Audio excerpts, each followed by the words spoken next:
Gagalnya Anies Baswedan menjadi calon gubernur Jakarta yang diusung oleh PDIP menimbulkan banyak spekulasi dan perdebatan. Menurut diskusi dalam podcast Bocor Alus Politik yang diisi oleh Raimundus Rikang, Stefanus Pramono, dan Hussein Abri di channel YouTube Tempo.co terbaru 31 Agustus 2024.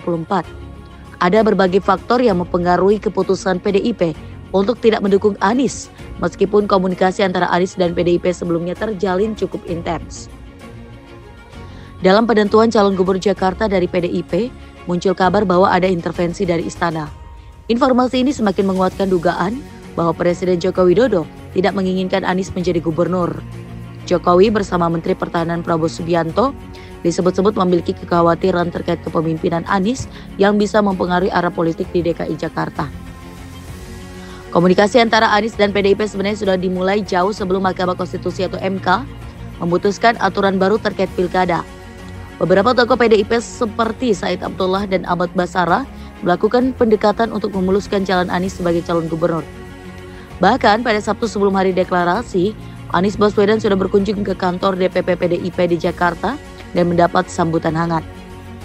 Namun pada hari deklarasi yang dijadwalkan Senin, Megawati Soekarno tiba-tiba memutuskan untuk membatalkan pencalonan Anies.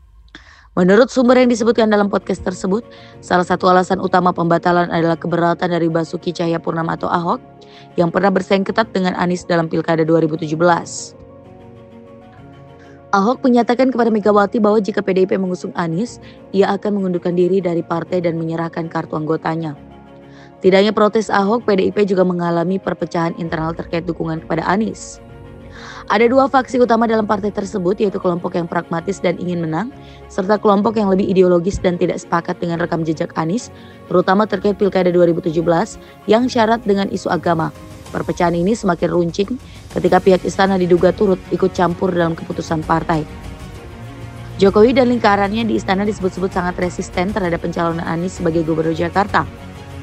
Hal ini dilihat sebagai ancaman bagi posisi politik mereka di Jakarta, terutama mengingat popularitas Anies di kalangan pemilih yang berbasis pada sentimen keagamaan.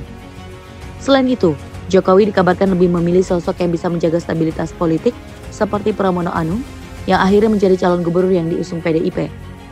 Pramono Anung dipilih oleh Megawati Soekarno Putri setelah adanya makan siang bersama beberapa tokoh penting di PDIP, termasuk Ahok. Pramono dianggap sebagai sosok yang bisa menjadi titik tengah antara kepentingan partai dan istana. Pengalaman Pramono yang pernah menjabat sebagai Menteri Sekretaris Negara dan Sekretaris Jenderal PDIP menjadikannya pilihan yang aman bagi PDIP, terutama karena resistensi dari Jokowi terhadap Anies. Pramono Anung meski sempat kaget dengan pencalonan yang mendadak, akhirnya menerima keputusan partai setelah berkonsultasi dengan istrinya. Sosoknya dinilai bisa menjembatani kepentingan PDIP dan istana, terutama karena hubungannya yang dekat dengan Jokowi selama menjabat sebagai Mensesnek. Selain faktor internal, tekanan dari istana juga disebut sebagai alasan utama mengapa Anies tidak jadi dicalonkan. Salah satu narasumber mengungkapkan bahwa istana khawatir jika Anies terpilih kembali sebagai gubernur Jakarta, kebijakan-kebijakan yang diusungnya dapat berseberangan dengan agenda nasional.